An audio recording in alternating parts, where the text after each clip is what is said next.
Alright, so I have a message in my inbox of somebody looking for just the general kind of step-by-step of how to conduct a reading.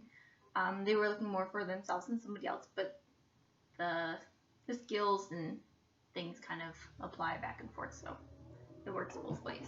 Right, so I have my handy dandy deck here, and I like to start shuffling by splitting the cards in half and kind of doing a bridge with them.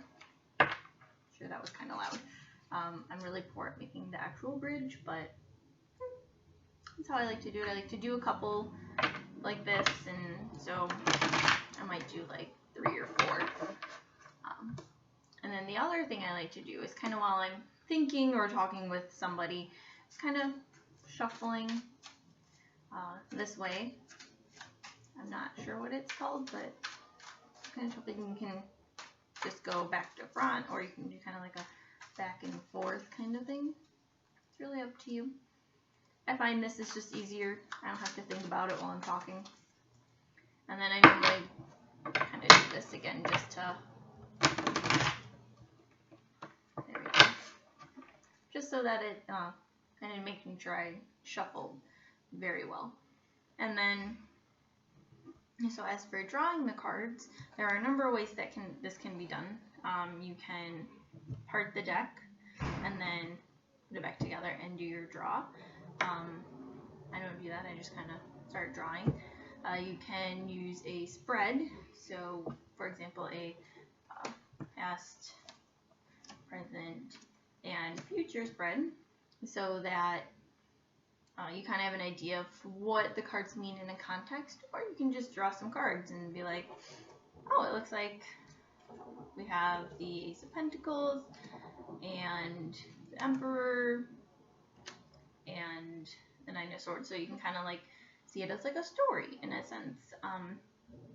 We're starting a new business venture, or something to do with kind of like home life and kind of those domestic kinds of things, or those like business work kinds of things. We have the Emperor, so this could be just that this person who started here is now going through kind of, they're either working with somebody who might be more traditional or have that like big role, or they're coming into a big role in this new venture, and then they might have to move. It might, you know, like might have seemed like a good opportunity at the time, and then it turns out to be not maybe so great. And that's kind of a really, really quick kind of demonstration. I tend to mesh the kind of traditional meanings with things that I pick up intuitively. You can do that. You can just read traditional meanings, or you can read all intuitive meanings. You can create your own meanings to go with it. So there's a lot of things that you can do at that point.